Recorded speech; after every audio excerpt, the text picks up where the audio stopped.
आणि माझ्या मम्मी पप्पांनी जे पण हे काही बनवलं होतं ते आमच्यासाठी बनवलं होतं, पण ते सगळं जळून राग झालंय. नमस्कार, मी स्वप्नील, तुम्ही पाहताय सिद्धांत प्राईम.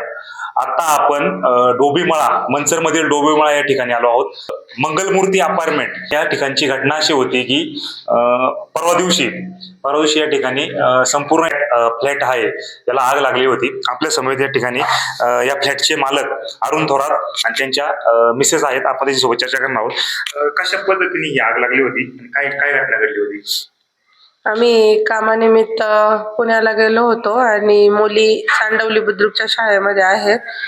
दोन्ही पण मुली शाळेमध्ये होत्या आणि आम्ही पण म्हणजे असं सांगू नाही शकत कन्फर्म की कशा प्रकारे झालं किंवा कसं झालं, पण असा अंदाज बांधला गेलेला आहे की इलेक्ट्रिसिटीचा थोडासा प्रॉब्लेम असू शकतो, शॉर्ट सर्किटचा असा अंदाज सगळ्यांनी बांधलाय. आता आपण स्वतः नसल्यामुळे जो अंदाज बांधला गेला आहे शॉर्ट सर्किट झाला असेल, परंतु काय काय झालं या ठिकाणी फ्लॅटमध्ये म्हणजे आम्ही कधी विचारही केला नव्हता की शून्यातून निर्माण केलेले हे विश्व अशा प्रकारे उद्ध्वस्त होईल. अगदी मुलीच्या वाफ देण्याच्या मशीन पासून इस्त्री असेल, पाण्याचा फिल्टर असेल, टिपॉई असेल, सोफा असेल, पलंग असेल, मुलींची कपडे, आमची कपडे, देवघर असेल, ड्रेसिंग टेबल असेल, शब्दात सांगू शकत नाही. शून्यातून विश्व निर्माण केलेलं आणि एक एक रुपया जोडून उभं केलेलं सर्वच छोट्या मोठ्या किरकोळ वस्तू सुद्धा ह्या आगीमध्ये जळून खाक झाल्या आणि त्यासोबत आमच्या भावना देखील याच्यामध्ये खाक झाल्या. तुम्ही किती वर्षापूर्वी पासून या फ्लॅटमध्ये राहताय? आम्ही अगदी पहिला आम्ही चांडवली बुद्रुकला राहायचो. त्यानंतर आम्ही आता दसऱ्याला 2 ऑक्टोबरला पूजा झाल्यास आम्ही इथे राहायला आलेलो आणि शरद बँकने आम्हाला गृहकर्ज दिलं आणि शरद बँक आमच्या पाठीशी उभी राहिली आणि आम्ही हे विश्व छोटस निर्माण करण्याचा प्रयत्न केला होता. प्रशासन कोण आलं होतं या ठिकाणी? प्रशासन दखल घेतली का? त्यानंतर एवढं जर तुमचं नुकसान झालंय मोठं तर माननीय तहसीलदार साहेब, वाघ साहेब, DK वळसे सर, आंबेगाव तालुक्याचे ज्येष्ठ पत्रकार, आंबेगाव तालुक्याचे भाग्यविधाते माननीय दिलीपरावजी वळसे पाटील यांच्या सौ माननीय किरणताई, त्यांचं आणि माझं बॉन्डिंग खूपच वेगळं आहे आणि ताईंनी आम्हाला आर्थिक मदत सुद्धा केली आणि अजूनही त्या साहेबांपर्यंत आमचं कळवलं आहे त्यांनी आणि अजूनही मदत करण्याचा प्रयत्न करणार आहे. तसेच पराग उद्योग समूहाचे माननीय देवेंद्र शेठ शहा, प्रसिद्ध उद्योजक, हे देखील काल रात्री वेळात वेळ काढून आम्हाला भेट देण्यासाठी आले आणि त्यांनीही आम्हाला शब्द दिला आहे की शरद बँक तर आमच्या सोबत आहेच, पण जे काही फर्निचर वगैरे किरकोळ झालेलं आहे त्यातही ते आम्हाला पूर्ण सहकार्य करणार आहेत. आणि महसूल खात्याचे लोक सुद्धा आले होते. काय करणार प्रशासनाकडे मागणी काय करणार? प्रशासनाने काय मदत केली पाहिजे? प्रशासनाकडे एवढीच विनंती असेल की आम्ही दोघंही, आमच्या लहान लहान मुली आहेत, मुलींच्या ट्रॉफी पासून, माझी मोठी मुलगी 6वीला आहे, छोटी मुलगी 3रीला आहे. प्रशासनाला एवढीच विनंती राहील की जे MSCB वाले आहेत इलेक्ट्रॉनिक, समजा त्यांना व्यवस्थित परत असं कुणाचं नुकसान होऊ नये आणि प्रशासनाला एवढीच. महावितरणचं म्हणजे पुण्यावरून आम्ही इथं पोहोचतोपर्यंत आम्हाला स्वतःला तर कोणतेच वायरमॅन येऊन भेटलेले नाही. तुम्हाला कशा प्रकारे कळलं का तुमच्या फ्लॅटला आग लागलेली आहे? आजूबाजूच्या लोकांनी अक्षरशः ब्लास्ट झाला, इतका ते भयानक होतं. म्हणजे आगीने रौद्र रूप धारण केलं. त्यानंतर आवाज झाला.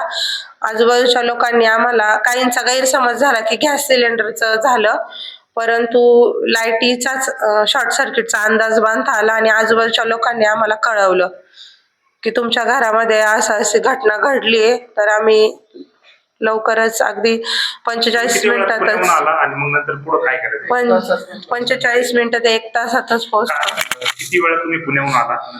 मला 1 वाजून 10 मिनिटांनी फोन आला. आम्ही 2:15ला इथे पोहोचलो. बरोबर तर कंप्लेंट पुढे आल्यानंतर तुम्ही काय केलं पहिलं? आल्यानंतर मी तर सगळं तोडलेलं होतं दरवाजावर. मी पहिलेच बोललो होतो दरवाजा तोडा, जेवढं विजावता येईल तेवढं विजवा, मी सगळ्यांना सांगितलं होतं.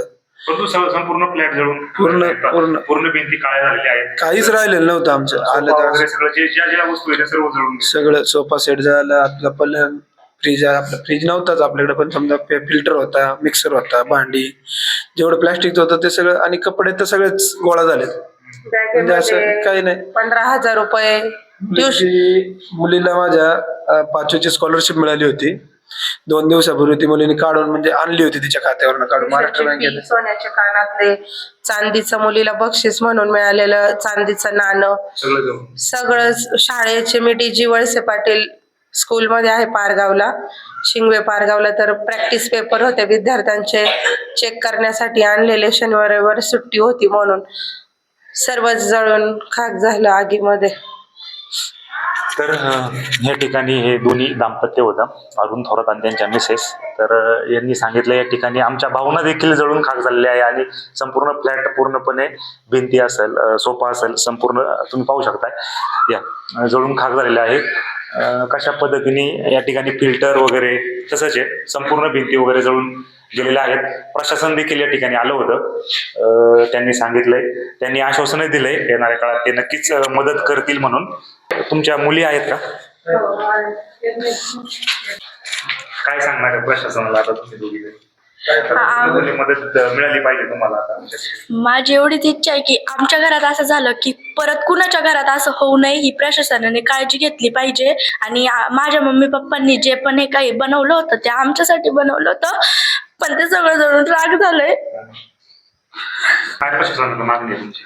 प्रशासनाला एवढीच विनंती राहील की राजकारण न पाहता सर्वच वरिष्ठ लोकांनी म्हणजे आले, किरणताई आल्या, माननीय देवेंद्र भाई आले, म्हणजे सर्वच आमच्या गावचे नवनिर्वाचित जिल्हा परिषद सदस्य माननीय प्रीतीताई, प्रवीण थोरात ते सुद्धा आले. आमचे चांडवली बुद्रुकचे समस्त ग्रामस्थ, अगदी शिंगवे पारगावचे माझा पालक वर्ग, माझा DG वळसे पाटीलचा स्टाफ, आमच्या प्राचार्या कानडे मॅडम, ते सर्व तर आमच्या सोबत आहेतच, परंतु प्रशासनानेही दखल घ्यावी. अगदी माझे मिस्टर शेती करतात आणि प्रायव्हेट स्कूलवर टीचर आहे, आणि मी आल्यावर इथे ट्युशन घेते. तर शाळांच्या परीक्षा चालू आहेत आणि माझ्या विद्यार्थ्यांचं नुकसान होतंय. आता घर बंद म्हणून ट्युशन बंद, म्हणून लवकर मला आर्थिक मदत असेल, मानसिक मदत असेल, जास्त नाही पण थोडीफार करावी अशीच प्रशासनाला विनंती राहील. तर या ताईंनी सांगितलंय प्रशासनाने आम्हाला जी काय असेल ती मदत तात्काळ करावी, जेणेकरून आम्हाला आमचा पुढचा उदरनिर्वाह करता येईल. आता प्रशासनाने पण दखल घेऊन यांची तात्काळ मदत केली पाहिजे. मी स्वप्नील, तुम्ही पाहत राहा सिद्धांत प्राईम.